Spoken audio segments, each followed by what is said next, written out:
പുണ്യ. ഞാൻ December 7th, 2024 ഇവിടെ വന്ന് ആദ്യമായിട്ട് ഓഫ്ലൈൻ ഉടമ്പടി എടുക്കുന്നത്. എനിക്ക് മാതാവ് ചെയ്തു തന്ന not by merit but by grace ഒരു അനുഗ്രഹത്തെക്കുറിച്ച് സാക്ഷ്യപ്പെടുത്താനാണ് ഞാൻ ഇന്നിവിടെ നിൽക്കുന്നത്. ഞാൻ മഹാത്മാഗാന്ധി യൂണിവേഴ്സിറ്റിയിൽ നിന്നും 2023 ഫസ്റ്റ് റാങ്കോട് കൂടി bachelors in commerce finance and taxation എന്ന് പറഞ്ഞ കോഴ്സ് കംപ്ലീറ്റ് ചെയ്തിട്ട് ക്യാമ്പസ് പ്ലേസ്മെൻറ്റിൽ ഇന്ത്യയിലെ തന്നെ വളരെ റെപ്യൂട്ടഡ് ആയിട്ടുള്ള ഒരു പ്രോഡക്റ്റ് ബേസ്ഡ് കമ്പനിയിൽ വർക്ക് ചെയ്തുകൊണ്ടിരിക്കുമായിരുന്നു. ഓൾമോസ്റ്റ് 1.5 ഇയേഴ്സ് വർക്ക് ചെയ്ത് കഴിഞ്ഞപ്പോൾ എനിക്ക് മാസ്റ്റേഴ്സ് ചെയ്യണം എന്ന ആഗ്രഹമുണ്ടായിരുന്നു. എൻ്റെ ഓൾ ടൈം ഡ്രീമായിരുന്നു ഇന്ത്യയിലെ തന്നെ ഏറ്റവും പ്രീമിയർ ഇൻസ്റ്റിറ്റ്യൂട്ട്സ് ആയിട്ടുള്ള Indian institute of management IIM പഠിക്കണം എന്നുള്ളത്. ഞാൻ ജോലിയോടൊപ്പം തന്നെ എൻ്റെ പ്രിപ്പറേഷൻ സ്റ്റാർട്ട് ചെയ്തെങ്കിലും ജോലി തിരക്കിനാൽ എനിക്ക് വിചാരിച്ച പോലെ പ്രിപ്പറേഷൻ നടത്താനായിട്ട് സാധിച്ചില്ല. എല്ലാ വർഷവും ഇതിനു വേണ്ടിയുള്ള ഫസ്റ്റ് സ്റ്റെപ്പായിട്ടുള്ള common aptitude test CAT exam ഒരു പ്രാവശ്യം മാത്രമാണ് ഇന്ത്യയിൽ നടത്തത്തുള്ളൂ. അത് എല്ലാ വർഷവും നവംബർ ലാസ്റ്റ് സൺഡേ ആണ് നടത്തുന്നത്. എവറി ഇയർ 3 lakh+ ആപ്ലിക്കൻസ് ആണ് ഈ ഒരു എക്സാമിന് അപ്പിയർ ചെയ്യുന്നതും. അതിൽ ജനറൽ കാറ്റഗറിയിൽ ആകെ 2500 സീറ്റുകൾ മാത്രമാണുള്ളൂ. അത്രയും കോമ്പറ്റീറ്റീവ് ആയിട്ടുള്ള ഒരു എക്സാം ക്ലിയർ ചെയ്യുക എന്ന് പറയുന്നത് അത്രത്തോളം പ്രിപ്പറേഷൻ ഉണ്ടെങ്കിൽ മാത്രം നടക്കുന്ന ഒരു കാര്യമാണ്.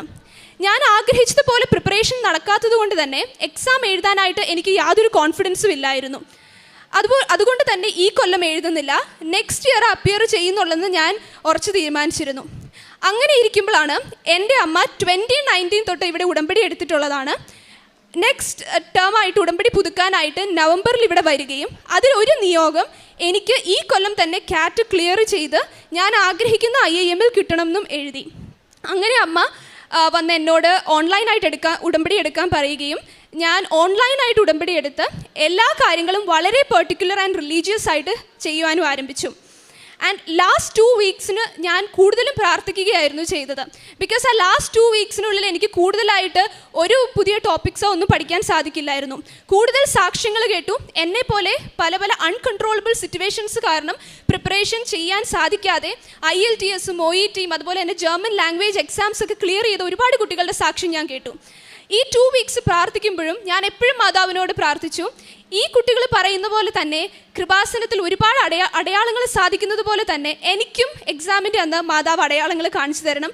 ആൻഡ് ദാറ്റ് ടു പെർട്ടിക്കുലർലി ഇവിടുത്തെ വളരെ ഡോമിനൻ്റ് ആയിട്ടുള്ള ബ്ലൂ, ഗ്രീൻ, ഗ്രേ കളേഴ്സിൽ കാണിച്ചു തരണം.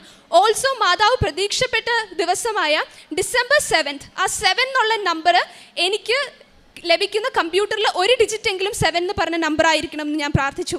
I was quite adamant that ഈ ഒരു അടയാളങ്ങൾ തന്നെയാണ് എനിക്ക് കാണേണ്ടതെന്നുള്ളത്.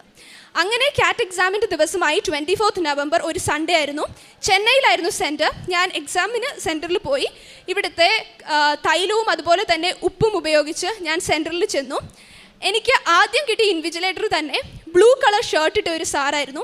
എനിക്ക് ഭയങ്കര സന്തോഷം തോന്നി. കാരണം ഞാൻ അത്രയും വാശി ചോദിച്ച അടയാളം തന്നെ മാതാവ് ആദ്യം കാണിച്ചു തന്നു. I was absolutely satisfied with that. ഇനി അടയാളങ്ങളൊന്നും ഞാൻ ചോദിച്ചില്ല. But then second invigilation, that is biometrics ചെയ്യാനായിട്ട് ഞാൻ ചെന്നപ്പം ഞാനൊരു ബ്ലാക്ക് കളർ ഡ്രസ്സ് ഇട്ട് ലേഡിയുടെ ക്യൂവിലായിരുന്നു നിന്നത്. കറക്റ്റ് എൻ്റെ ബയോമെട്രിക്സ് ചെയ്യാനായിട്ട് ഞാൻ ഇരിക്കാൻ തുടങ്ങുന്നതും ബാക്കിൽ നിന്ന് ഒരു ലേഡി വന്ന് എന്നെ വിളിച്ചിട്ട് പറഞ്ഞു, നേരെ ഓപ്പോസിറ്റ് സൈഡിലേക്ക് തിരിഞ്ഞു നിൽക്കുക. ഞാൻ തിരിഞ്ഞു നിന്നു. നോക്കിയപ്പോൾ എൻ്റെ ബയോമെട്രിക്സ് ചെയ്യാനായിട്ട് അവിടെ വെയിറ്റ് ചെയ്തിരിക്കുന്നത് ഒരു കംപ്ലീറ്റ് ഗ്രീൻ കളർ ഡ്രസ്സ് ഇട്ട ഒരു ലേഡിയായിരുന്നു. Green churidar to be precise, green top, green shawl, green bottom. അപ്പോഴും എനിക്കത് മദർ മേരിയുടെ ഒരു അടയാളം തന്നെയാണെന്ന് എനിക്ക് മനസ്സിലായി. ആ ലേഡിയാണ് കമ്പ്യൂട്ടർ അലോക്കേറ്റ് ചെയ്ത് തരുന്നത്. കമ്പ്യൂട്ടർ അലോക്കേറ്റ് ചെയ്ത് തന്നപ്പോൾ ഞാൻ പ്രാർത്ഥിച്ചത് 7 എന്ന് പറഞ്ഞ് എനിക്ക് വാശി പിടിക്കാൻ പറ്റില്ല, ബിക്കോസ് അത് കിട്ടാൻ ഭയങ്കര ബുദ്ധിമുട്ടാണ്. അതുകൊണ്ട് തന്നെ ഏതെങ്കിലും ഒരു ഡിജിറ്റ് 7 ആയാൽ മതി എന്നാണ് ഞാൻ പ്രാർത്ഥിച്ചത്. ആൻഡ് എനിക്ക് കമ്പ്യൂട്ടർ അലോക്കേറ്റ് ചെയ്ത് കിട്ടി. ആൻഡ് കമ്പ്യൂട്ടറിൻ്റെ നമ്പർ വാസ് 1717. അതോടുകൂടി എനിക്ക് നല്ല കോൺഫിഡൻസ് ആയി. ഈ ഒരു എക്സാമിന് മദർ മേരിയുടെ പ്രസൻസ് ഞാൻ ചോദിച്ചതുപോലെ തന്നെ മാതാവ് കാണിച്ചു തന്നു. എക്സാം സ്റ്റാർട്ട് ചെയ്തു. ആഫ്റ്റർ ഓൾ ഇന്ത്യയിൽ നടക്കുന്ന എക്സാമാണ്. അതുകൊണ്ട് തന്നെ ഇറ്റ് വാസ് ഹാർഡ്. എനിക്ക് ഇംഗ്ലീഷിൻ്റെ സെക്ഷൻ എളുപ്പമായിരിക്കും എന്നൊരു നല്ല കോൺഫിഡൻസ് ഉണ്ടായിരുന്നു. Next 2 sections R mathematics related. അത് എന്നെ ഹെൽപ്പ് ചെയ്യണമെന്നായിരുന്നു ഞാൻ കൂടുതലും പ്രാർത്ഥിച്ചുകൊണ്ടിരുന്നത്. ആൻഡ് ദെൻ ഇംഗ്ലീഷിൻ്റെ സെക്ഷൻ ആയിരുന്നു സ്ലോട്ട് 1 CAT എക്സാമിന് ഏറ്റവും ട്രിക്കി ആയിട്ടുള്ള സെക്ഷൻ. എല്ലാ മൾട്ടിപ്പിൾ ചോയ്സ് ക്വസ്റ്റ്യൻ്റെ ഓപ്ഷൻസും സിമിലർ ആയിട്ട് തോന്നുമായിരുന്നു. ആൻഡ് ദെൻ എനിക്ക് back of my head arrow answers പറഞ്ഞു തരുന്ന പോലെ തോന്നുകയും ഇത് നെഗറ്റീവ് മാർക്കിംഗ് ഉള്ള എക്സാം ആയതുകൊണ്ട് തന്നെ ചില ക്വസ്റ്റ്യൻസ് മാത്രം അറ്റംപ്റ്റ് ചെയ്യാൻ തോന്നുകയും ഞാൻ അറ്റംപ്റ്റ് ചെയ്തു. അങ്ങനെ ബാക്കി 2 സെക്ഷൻസും ഈ സ്റ്റിപ്പുലേറ്റഡ് ടൈമിനുള്ളിൽ ക്ലിയർ ചെയ്യാൻ സാധിച്ചു. അങ്ങനെ 1 വീക്ക് കഴിഞ്ഞപ്പം ആൻസർ കീ റിലീസ് ചെയ്തു. ആൻസർ കീ റിലീസ് ചെയ്തപ്പോൾ എനിക്ക് ചെക്ക് ചെയ്യാനായിട്ട് വലിയ താല്പര്യം ഉണ്ടായിരുന്നില്ല. Because final result is based on percentile. ഈ 3 lakh സ്റ്റുഡൻസ് എങ്ങനെ പെർഫോം ചെയ്തെന്നുള്ളതിൻ്റെ അടിസ്ഥാനത്തിലാണ് ഫൈനൽ റിസൾട്ട് വരുന്നത്. എനിവേ ഞാൻ 7th ഇവിടെ വന്ന് ഓഫ്ലൈനായിട്ട് ഉടമ്പടി എടുക്കാൻ തീരുമാനിച്ചത്. സോ 6th എനിക്കിങ്ങനെ മനസ്സിൽ തോന്നി ആൻസർ കീ ഒന്ന് ചെക്ക് ചെയ്ത് നോക്കാം. അങ്ങനെ ഞാൻ ആൻസർ കീ ചെക്ക് ചെയ്ത് നോക്കിയപ്പം എല്ലാ ആൻസേഴ്സും ഞാൻ അന്ന് ആ സിസ്റ്റത്തിൻ്റെ ഫ്രണ്ടിലിരുന്ന് അറ്റംപ്റ്റ് ചെയ്ത every single answer was correct. ഒരെണ്ണം പോലും എനിക്ക് തെറ്റിപ്പോയില്ല, ഒരു നെഗറ്റീവ് മാർക്ക് പോലും എനിക്ക് വന്നില്ല. അങ്ങനെ ഞാൻ 7th ഇവിടെ വന്ന് വളരെ വലിയ റഷായിരുന്നു ഉണ്ടായിരുന്നത്. സ്റ്റിൽ എനിക്കിവിടെ നിന്ന് ഉടമ്പടി ഓഫ്ലൈനായിട്ട് എടുക്കാനായിട്ട് സാധിച്ചു. 2 വീക്സ് കഴിഞ്ഞ് റിസൾട്ട് വന്നു CAT എക്സാമിൻ്റെ. ഞാൻ എക്സ്പെക്ട് ചെയ്തോ അല്ലെങ്കിൽ ഞാൻ ആഗ്രഹിച്ച ഒരു സ്കോറോട് തന്നെ എനിക്ക് CAT എക്സാം ഫസ്റ്റ് അറ്റംപ്റ്റിൽ ക്ലിയർ ചെയ്യാനായിട്ട് മാതാവിൻ്റെ വലിയ അനുഗ്രഹം കൊണ്ട് സാധിച്ചു. അഗെയിൻ ഒരുപാട് IIMകളിൽ നിന്നും എനിക്ക് ഇൻ്റർവ്യൂ കോൾസ് വന്നു. അങ്ങനെ ഞാൻ 2 ഇൻ്റർവ്യൂ ഡൽഹിയിലും അറ്റൻഡ് ചെയ്തു, ഒരു ഇൻ്റർവ്യൂ ഓൺലൈനായിട്ടും അറ്റൻഡ് ചെയ്തു. ആൻഡ് ദെൻ ഡൽഹിയിൽ ഇൻ്റർവ്യൂ അറ്റൻഡ് ചെയ്യാൻ പോയപ്പോൾ അഗെയിൻ ഞാൻ വളരെ പെർട്ടിക്കുലർ ആയിട്ടാണ് ഒരു അടയാളം ചോദിച്ചത്. എനിക്ക് ഇൻ്റർവ്യൂ പാനലിൽ ഒരു ലേഡി പാനലിസ്റ്റ് വേണം എന്നാണ് ഞാൻ ആഗ്രഹിച്ചത്. ഞാൻ ചോദിച്ചത് മാതാവിനോട്. ബിക്കോസ് ഞാനത് മാതാവായിട്ട് കൺസിഡർ ചെയ്തോളാം എന്ന് പറഞ്ഞു. അഗെയിൻ മാതാവ് എനിക്ക് അതിലും വലിയ അടയാളമാണ് കാണിച്ചു തന്നത്. Interview at A time 7 panels ആയിരുന്നു ഉള്ളത്. അറ്റ് എ ടൈം 7 കുട്ടികളെയാണ് ഡിഫറെൻറ്റ് പാനൽസ് ഇൻ്റർവ്യൂ ചെയ്യുന്നത്. എൻ്റെ പാനൽ വാസ് 4. ഞാൻ ആ റൂമിലേക്ക് എൻ്റർ ചെയ്യാനായിട്ട് നിന്നപ്പോൾ വെറുതെ മുകളിലോട്ട് റൂമിൻ്റെ നമ്പർ നോക്കി. ആൻഡ് റൂമിൻ്റെ നമ്പർ വാസ് മാതാവ് ഇവിടെ പ്രതീക്ഷപ്പെട്ട ദിവസത്തെ നമ്പർ 7. അപ്പോൾ എനിക്ക് വളരെ കോൺഫിഡൻസ് തോന്നി. അപ്പോൾ എൻ്റെ തൊട്ട് മുമ്പുള്ള കുട്ടി റൂമിൽ നിന്ന് ഇറങ്ങി വരുമ്പോൾ ഞാൻ ഉള്ളിലോട്ട് നോക്കുമ്പോൾ ഉള്ളിൽ ഒരു lady professor blue colour dress ഇട്ടിരിക്കുവാണ്. അപ്പോൾ I was very sure that ഇത് മദർ മേരി ആണെന്ന്. ആൻഡ് ദെൻ ഞാൻ അകത്തോട്ട് ഒരു കാലെടുത്ത് വെച്ച് ഗ്രീറ്റിംഗ്സ് എക്സ്ചേഞ്ച് ചെയ്തപ്പം ഈ ലേഡി എന്നോട് പറയുന്നത്, ഈ ഫേസ് എനിക്ക് കണ്ട് നല്ല പരിചയമുണ്ട്, ഇതിന് മുമ്പ് നമ്മൾ എവിടെയെങ്കിലും മീറ്റ് ചെയ്തിട്ടുണ്ടോ എന്നാണ് എന്നോട് ചോദിക്കുന്നത്. ആക്ച്വലി സ്പീക്കിംഗ് ഒരു രീതിയിൽ ഞങ്ങൾ കണ്ടുമുട്ടാനായിട്ടുള്ള ചാൻസ് ഇല്ല. ബിക്കോസ് ഇൻ്റർവ്യൂ നടന്നത് ഡൽഹിയിലാണ്. അന്ന് അവിടെ വന്നിരുന്ന പ്രൊഫസേഴ്സ് എല്ലാം ഒഡീഷ ബേസ്ഡ് ആയിട്ടുള്ള പ്രൊഫസേഴ്സാണ്. ആൻഡ് ഇൻ്റർവ്യൂ കഴിഞ്ഞു. Interview was hard. After all it's an IIM interview. I can't expect it to be easy. പക്ഷേ എനിക്കൊരു കോൺഫിഡൻസ് ഉണ്ടായിരുന്നു that I will clear it. കാരണം ഇത്രയും അടയാളങ്ങൾ മാതാവ് കാണിച്ചു തന്നു. അങ്ങനെ ഇൻ്റർവ്യൂ കഴിഞ്ഞ് അഗെയിൻ ഒരു ലോങ് വെയിറ്റ് ആയിരുന്നു 1.5 months. അപ്പോൾ എനിക്ക് വളരെ ഇടയ്ക്കിടയ്ക്ക് ടെൻഷനായിരുന്നു, ഇത് ക്ലിയർ ആക്കുമോ, if I do not clear this time 1 year എൻ്റെ പോകും എന്നുള്ളത്.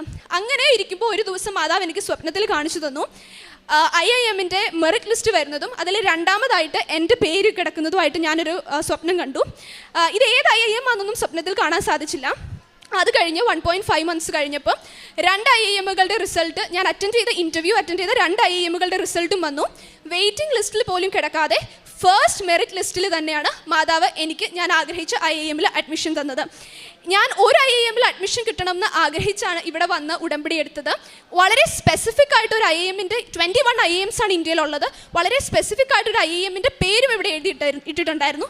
ഇന്ന് ഞാൻ ഇവിടെ നിൽക്കുമ്പോൾ ഞാൻ ഇവിടെ ഏത് IIMൻ്റെ പേരാണോ എഴുതിയിട്ടത് അവിടെ അഡ്മിഷൻ കിട്ടിയിട്ടാണ് ഞാൻ കിട്ടിയിരിക്കുന്നത് IIM വിശാഖപട്ടണത്താണ്.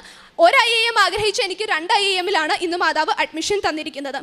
ഇനി എനിക്ക് ഇവിടുന്ന് ലഭിച്ച ബ്ലൂ കളർ ക്യാൻഡിലിൽ ഇവിടുന്ന് ഫസ്റ്റ് ഉടമ്പടി പുതുക്കുന്നതിന് മുൻപ് തന്നെ മാതാവിൻ്റെ രൂപം വാക്സിൽ ക്രിയേറ്റ് ആയി വന്നിട്ടുണ്ടായിരുന്നു. വളരെ ക്ലിയർ ആയിട്ട് മാതാവിൻ്റെ ഒരു രൂപം.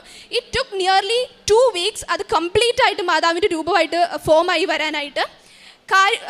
പ്രേക്ഷക പ്രവർത്തനമായിട്ട് ചെയ്തുകൊണ്ടിരുന്നത് ഓരോ ഇൻ്റർവ്യൂസിന് പോകുന്നതിന് മുൻപും ഇവിടെ വന്ന് ജോസഫ് അച്ഛനെ കണ്ട് അനുഗ്രഹം മേടിച്ച് ഇവിടുന്ന് കൃപാസനത്തിൻ്റെ പത്രവും ഹിന്ദി ലാംഗ്വേജിൽ മേടിച്ചുകൊണ്ട് പോകും. ഹിന്ദി, ഇംഗ്ലീഷ് ആൻഡ് മലയാളം ലാംഗ്വേജസിൽ പത്രം ഡിസ്ട്രിബ്യൂട്ട് ചെയ്യാനായിട്ട് എനിക്ക് സാധിച്ചിട്ടുണ്ട്. ഓൺ ടോപ്പ് ഓഫ് ദാറ്റ് കാരുണ്യ പ്രവർത്തികളായിട്ട് മോണിറ്ററി ടേംസിൽ ആളുകളെ സഹായിക്കാൻ സാധിച്ചിട്ടുണ്ട്. അതോടൊപ്പം തന്നെ പുതിയ ഡ്രസ്സ് മേടിച്ച് ഡൊണേറ്റ് ചെയ്യാനായിട്ടും സാധിച്ചിട്ടുണ്ട്. ഇത്രയും അനുഗ്രഹങ്ങൾ തന്നത് മാതാവാണ്. ബട്ട് ഞാൻ ഓൾറെഡി ഒരു റാങ്ക് ഹോൾഡറും ഇത്രയും ഇന്ത്യയിലെ റെപ്യൂട്ടഡ് ആയിട്ടുള്ളൊരു കമ്പനിയിൽ ജോലി ചെയ്യുന്നതും കൊണ്ട് തന്നെ എൻ്റെ ക്ലോസ് സർക്കിളിലുള്ളവർ പറയും that I can easily get this is A cake walk for me എന്ന് എല്ലാവരും പറയും. ബട്ട് ഇന്ന് ഈ ആൾക്കാരിൽ നിന്നുകൊണ്ട് ഞാൻ പറയുവാണ്, ഒരുപാട് അൺകൺട്രോളബിൾ ഫാക്ടേഴ്സ് ഉണ്ടായിരുന്നു ഒരു ലാസ്റ്റ് 6 months. ഒരുപാട് വേരിയബിൾസ് ഉണ്ടായിരുന്നു, ഒരുപാട് ലൂപ്പ് ഹോൾസ് ഉണ്ടായിരുന്നു. എന്നാൽ ഇതിലൊന്നും സ്ലിപ്പ് ആവാണ്ട് ഇഫ് ഐ സ്റ്റാൻഡ് ഹിയർ, ഞാൻ ആഗ്രഹിച്ച അഡ്മിഷനുമായിട്ട്, this is absolutely because of mother Mary's grace and not because of my merit എന്ന് ഞാൻ പറയുന്നു. ഇത്രയും അനുഗ്രഹങ്ങൾ ചെയ്തു തന്ന മാതാവിനും ഈശോയ്ക്കും 1000 നന്ദി പറയുന്നു. All glory to Jesus and Mother Mary. Thank you. Jeremiah 7:23 എൻ്റെ വാക്ക് അനുസരിക്കുവിൻ, ഞാൻ നിങ്ങളുടെ ദൈവവും നിങ്ങൾ എൻ്റെ ജനവുമായിരിക്കും. ഞാൻ നിങ്ങളോട് കൽപ്പിക്കുന്ന മാർഗത്തിലൂടെ ചരിക്കുവിൻ, നിങ്ങൾക്ക് ശുഭമായിരിക്കും.